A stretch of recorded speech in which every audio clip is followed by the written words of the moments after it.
घेतलेला असेल तर मग उद्या श्री नामदेव पायरीच्या इथं जाऊन आपण हे आंदोलन सुरू ठेवावं असं मनामध्ये आहे। आता आज संध्याकाळी सर्व लोकांशी बोलून आम्ही निर्णय घेऊ।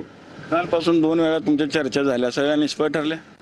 नाही, 3 वेळा चर्चा झाली पण त्यातून काय निघालेलं नाही। सीएम साहेबांचं मत आलं की आपण मंगळवारी बसूया, चर्चा करूया, पण बसून चर्चा करून काय होईल असं मला वाटत नाही। आमच्या सरळ सरळ साध्या सोप्या मागण्या आहेत आणि त्या तुम्हाला करता येतील। तुम्ही 35,000 कोटीचं कर्जमाफी करणार असं सांगितलंय, पण तुम्ही अटी ज्या टाकल्यात आणि कॅबिनेटमध्ये जी चर्चा झाली त्याच्यामध्ये जी नोट बघितली त्यामध्ये ज्या अटी मुद्दामून टाकल्यात त्यामुळे फक्त 12,000 कोटीची कर्जमाफी होणार आहे, त्यामुळे शेतकऱ्याला न्याय मिळणार नाही।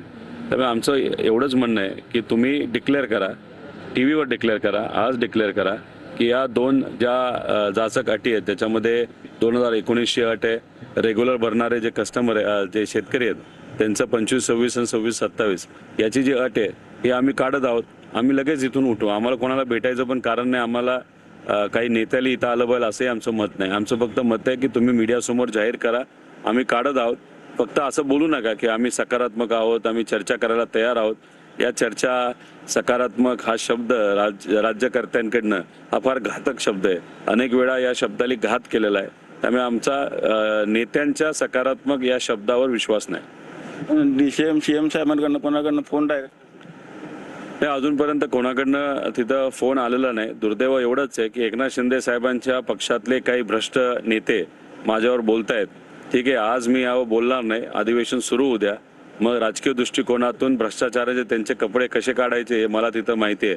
आणि भाजपचे नेते ज्यांना कदाचित असं जाणवतंय सामान्य लोकांची कुठेही जाण नाही असे नेते सुद्धा बोलतायत, त्यांच्याबद्दल सुद्धा हे आंदोलन झाल्यानंतर पुरावे सकट काही गोष्टी तिथं मी बोलेल। त्यामुळे आज करप्शन हे जे काही नेते आहेत कशा पद्धतीने वागतात ह्याच्यावर बोलून मला कुठेही लक्ष बाजूला सरकवायचं नाही या विषयापासून।